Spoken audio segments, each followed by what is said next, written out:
Hello and welcome to this almost last lecture of the class, and it's a very interesting one. Kind of provocatively, I'm asking, is Islam the solution? I'm borrowing that from the heading of one of the readings assigned for this week. And in that chapter of the Kami reading was mainly argued that Islam might be the solution to the economic and political problems in the Middle East. And I think that's an interesting argument, at least made by a lot of people on the side of the political thought that Islam needs to be part of the politics in the Middle East, or is part of the politics and kind of can stabilize the region more overall. But I like to take that heading also to discuss just a more general idea about is actually the relationship between Islam and democracy, and is Islam maybe the solution towards fostering democracy in the Middle East. And that sounds very provocative, of course, because it goes beyond, pretty much against the main thought, maybe often in our world, that Islam is incompatible with democracy, and we'll actually debate that. And rather than taking a stand here, I think my goal is to really give you some thought-provoking ideas about this relationship between religion and democracy in Islam in particular. So first, we'll go through a couple of terminologies, like I always do at the beginning of my lecture. I think it's important to look a little bit, not necessarily what Islam is, but what do we understand when we talk about Islamism. I think that's important for our context here. What are Islamists? I think we do have to make the differentiation. This is very helpful between nonviolent and violent, and kind of get an idea of Islamism maybe more as a social movement rather than just thinking about ISIS right away. Then I will talk about the relationship between Islam and democracy, which is, even offending if I do that even only in the 5 minutes. I will do it, but I think it's just my goal is really just to provoke some thoughts, and the readings dive deeper into the issue, and you're welcome to dive into even deeper in it in your research paper this week. So let me start with some words on terminology. It's widely acknowledged that Islam is inherently political. There are movements within the Islamic thought that promote the argument that Islam can be secular, and if there's an ongoing debate, but I think it's pretty safe to say that the majority of Islam promotes the idea that it is political and indeed needs to or stresses the people's involvement in community, society, and the policy. So it really depends, though, on the interpretation of believers, and how they engage in their faith in political actions, where others are only concerned with the interpretation in a non-political way. It's very much similar to Catholicism, that with some really arguing that it's important to have your Catholic faith a part of politics, and has been, for hundreds of years, of course. And on the other hand, those that believe that mainly that we have a state where religion should be out of the question, for example, in France, but also Turkey for a long time. So there's an ongoing debate in every country about this question, but in Islam, in a very similar way. So it obviously then really comes down to the individual level, to which extent do you think your religion is part of a political process or not. So when we talk about Islamism, I think it's very important to talk about it as in the context of activism and social movement. As in, it is important, to understand the general development of the Middle East, but I think especially when we come to the understanding of democracy and its relationship with Islam. So Islamism is simply just an activism carried out by Islamists or Islamist groups, and then it's obviously important to understand what Islamists are.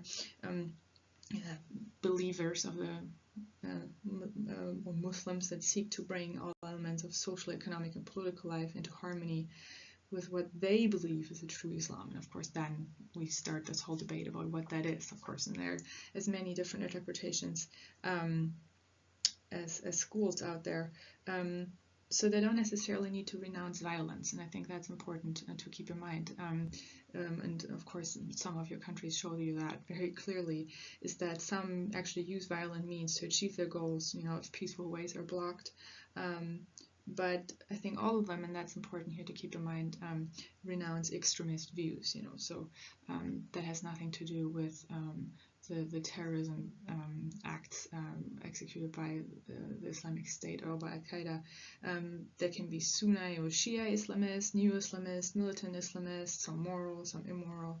There's a fierce debate within. So this social movement of Islamism is really as widespread as society in and of itself. I think it's important if you look at a little bit at the history of Islamism, and I think that's interesting to look at the Kameh reading again if you're interested, to really see that it has been formed as a resistance to Western hegemony and globalization. So it's often actually used against the idea, you can even make the case against the very idea of democracy, which is part of the Western world. But I mean, with the history we know now of the Middle East, it's also not very surprising, because there have not been many positive experiences with Western powers in the Middle East, but rather negative ones. So it is safe to say, however, that Islamism encouraged change, in society towards Islam, because that's kind of their value base.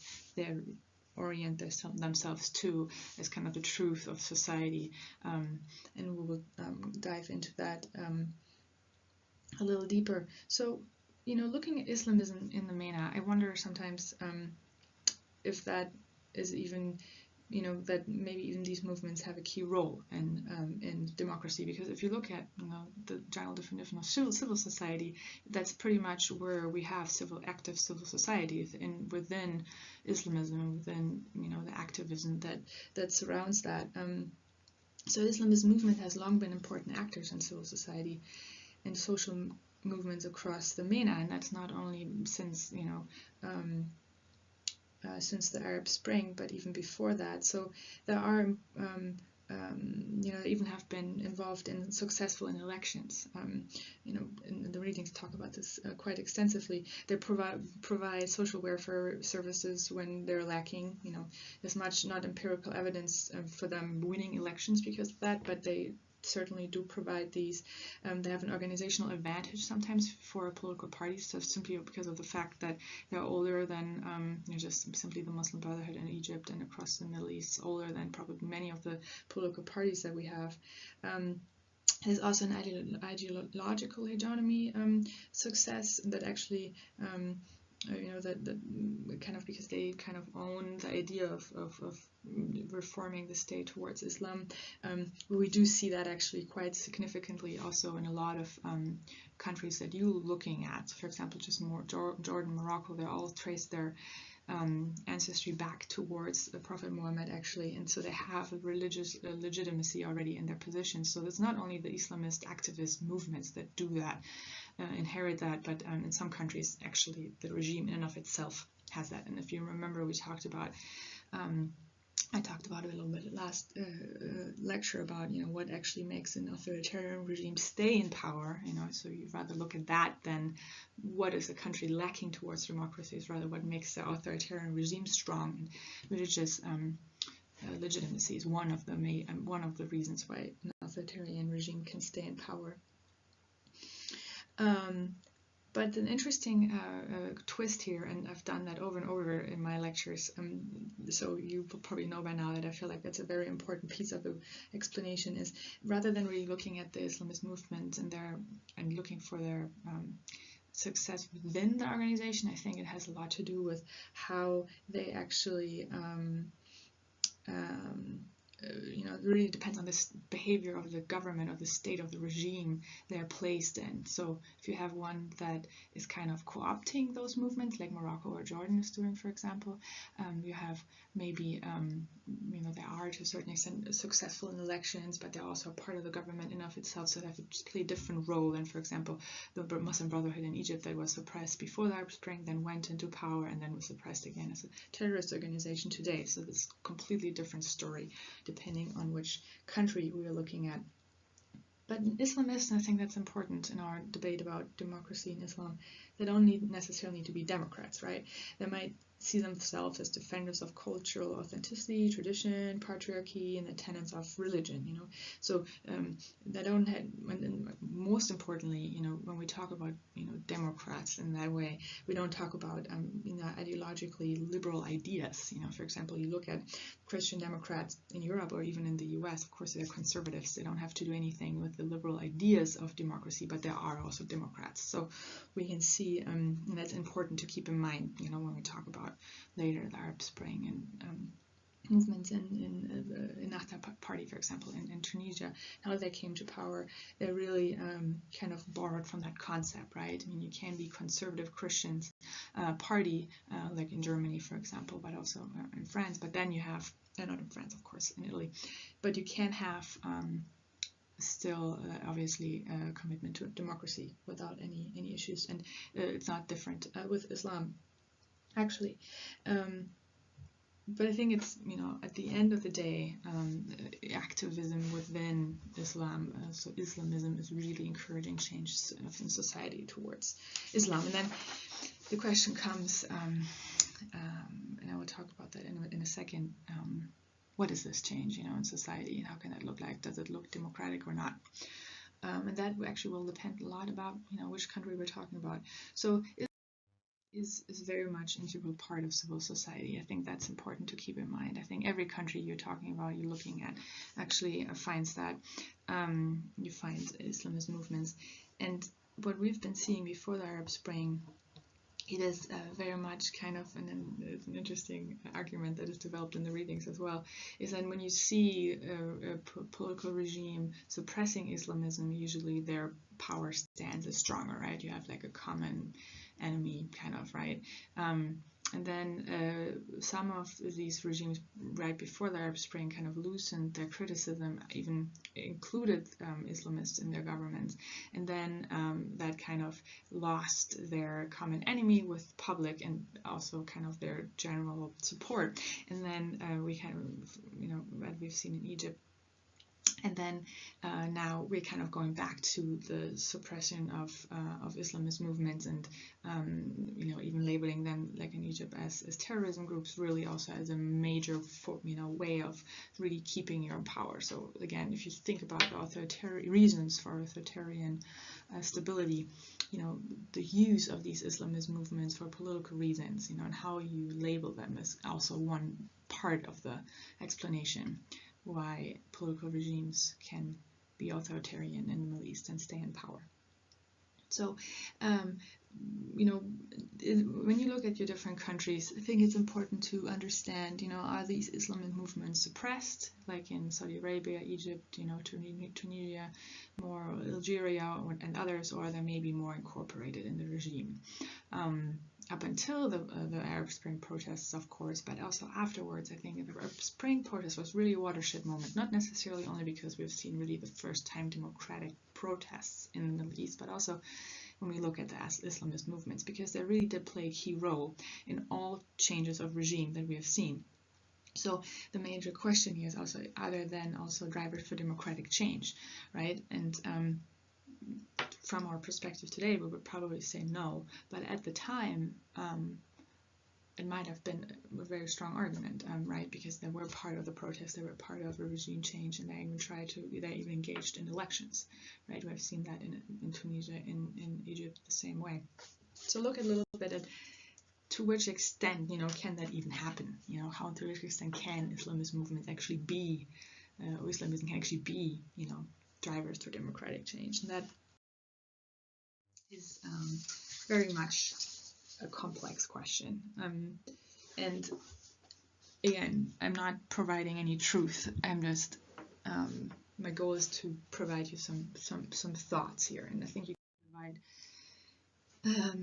this debate nicely into two discourses of Islamic thought, and I'm borrowing that from the other reading on, you know, democracy in Islam, an incompatible puzzle that I posted in Moodle. So on the one hand, we have the train of thought that says Islam is democratic in character, right? I mean, we have the principles on which the political system of Islam was grounded are really much inherited in the idea of democracy. It was thoroughly democratic in character. It recognizes individual and public liberty, secures the personal property of the subjects, and fosters the growth of all civic virtue. So that's what actually directly quoted from the leader of the Ennahda party in Tunisia. So that was really the main discourse throughout the Arab Spring, that the Islamist movements really try to connect themselves to the democratic movement, to get also to legitimize, obviously, but also to really understand, to try this exercise of combining Islam and democracy. I think that's why the Arab Spring is such an interesting example here. And then another argument is also that historically democracy is even rooted in Islam. So if you go further back to the ideas of Islam and the Prophet Muhammad, you can really see in readings, or you do your own interpretation of the readings and really see that there are democratic virtues within Islam. And democracy, and that's another aspect here, has really a variety of meanings in very different cultures. So democracy looks completely different, of course, in the United States than it does in Spain or in Bulgaria or even in Turkey, and very different in Brazil than in Sweden. So there's a leverage and leeway for a lot of different interpretation on democracy, and there's no reason why Islam and democracy cannot meet halfway. So, and then there's another school of thought that says that Islam and democracy are not compatible. So, the one that comes often from within the region is that democracy is actually a Western foreign concept that was imposed on Muslim society. So it's inherently a Western idea, and so as so many other structures of government that has been imposed on the region before, this is just another one. And then the main argument coming from kind of the Western societies is that really the Islamic teachings contradict with the spirit of Western values. And so if you just look at for example, Huntington, Clash of Civilizations, we know that fairly well, argued that Islam not only contradicts the idea of democracy, but also represents a threat actually to Western civilization. And then other thinkers go even further and that Islam offers the worst prospect of liberal democracy, and argues that the Islamic teachings are mainly contradicting democratic values and are very much undemocratic. And you can go deeper into these arguments if you like, but I think it's important to keep these two kind of school of thoughts right next to each other to really understand that that there are different ways of thinking about this problem. And that, or this, this puzzle more or less, and it really depends on where you're coming from, what you're seeing, and of course, one of the major, a lot of different ways of thinking about the ideas, of Islam and democracy, but these are the major extreme camps, let's say, on both sides. So what happened in the Arab Spring was, I think it was really a watershed moment for this debate, because it really showed for the first time Islamism rising to political significance and kind of marrying democratic movements that we have seen at the same time. So it was often coming together. They had the democratic groups, or sometimes they're merged even, and Islamism had the same idea about toppling the government that is in place right now, because they were both suppressed. And so now we had really for the first time in the Middle East, except of course Turkey, you really had for the first time this experiment that we brought both together, Islam and democracy. So if you look at, for example, in Tunisia, that's a very interesting one way of dealing with that, or that ended up being a completely different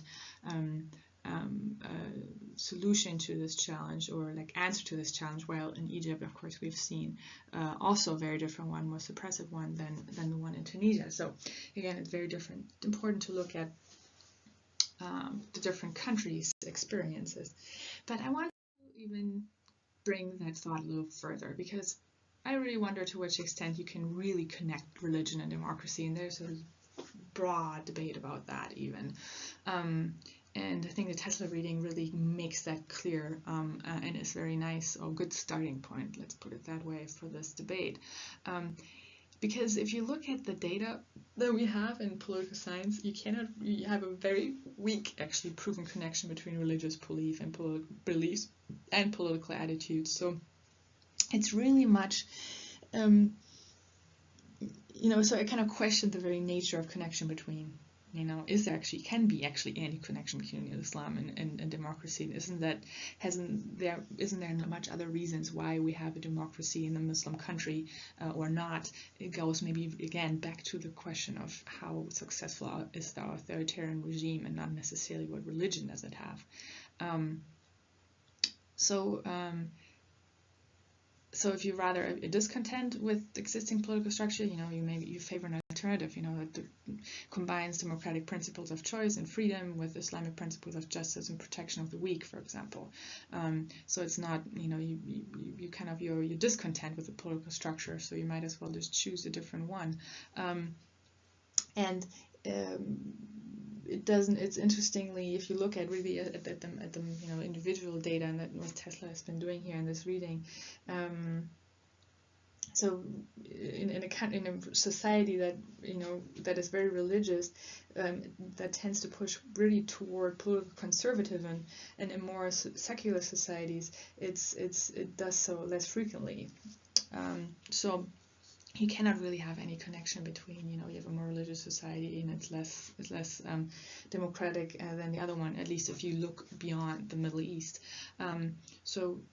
But interestingly, religion has more explanatory power for the Middle Eastern women than for men. So for women, it plays really a bigger role. So their, religion in their individual lives plays a bigger role, and that has a lot of different explanations. That Tesla goes into much more deeper exploration here. But I think generally we can say there is definitely a question about, often not completely satisfactorily proven or questioned, but I think we have reasonable doubt that actually there's a connection between religion and democracy overall, and that religious beliefs really influence political attitudes is not necessarily proven in the Middle East or anywhere in the world. So it's important to keep that in mind as well. So again, maybe looking at other reasons why we don't have democracy in the Middle East, the political economy, political regime, the perceived disadvantages in society, inequality, aspects like that might actually be more important to explain the lack of democracy than religion.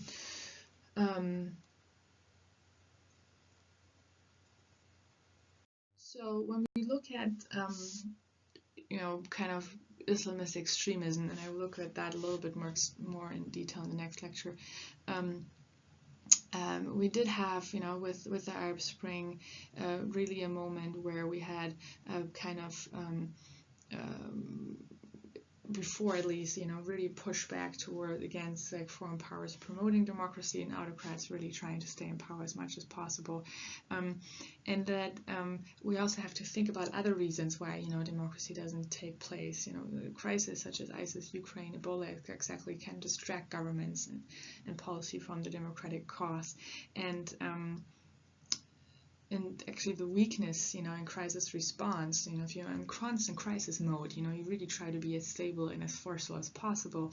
So stability is really ever more favored, because the last thing you need right now is a failure of political institutions. But the question is really, can democracy, shouldn't it still be promoted? And I talked about that in my lecture, International Relations. Isn't that really still kind of the major solution for the region, right? So rather than focusing on Islam and the religion, isn't it really trying to combine it and acknowledge that, but still think, okay, this is the way we can stay peaceful, this is the way we can actually trade better, is to be democratic? Is it still a virtue? That's obviously a question that you can debate, and you should debate this week, as you probably already noticed. Okay, so let me summarize. Islamism is activism carried out by Islamists or Islamist groups. You know, it can be violent, non-violent, but however, it's a social movement, and I think that's important. That has a long history and is still going on. There's a vigorous debate within Islamic thought on the compatibility of democracy and Islam. It's not decided in any way. There's strong positions on both sides, but I think it's pretty clear that it's not decided. But it's very questionable, I think, in and of itself, if there's actually a relationship between religion and democracy. I have not been convinced yet, which doesn't mean you cannot be, but I am, from what I've learned and the research I'm seeing, I don't see any strong relationship. Nobody has proven to me yet in a convincing way that there's actually a proven relationship between the two. I really think political regime and political economy deliver stronger arguments for the chances of democracy in the country. I think these are the major issues we should be working on.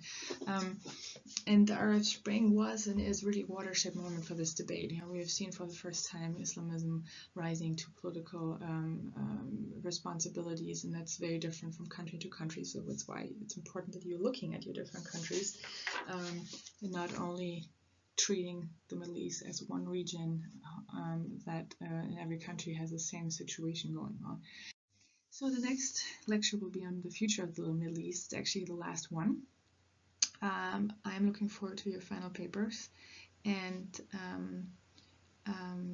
actually looking forward also to thinking about, you know, what is the future of the Middle East? Where is we going to bring it? Is this democracy? Is it actually authoritarian? What are the next kind of big challenges? Of course, the Palestinian-Israeli conflict. I will talk about that. What about women? What about terror? I think these are all important issues. I'm gonna obviously only briefly talk about, but I will give you a little outlook. Talk to you soon again.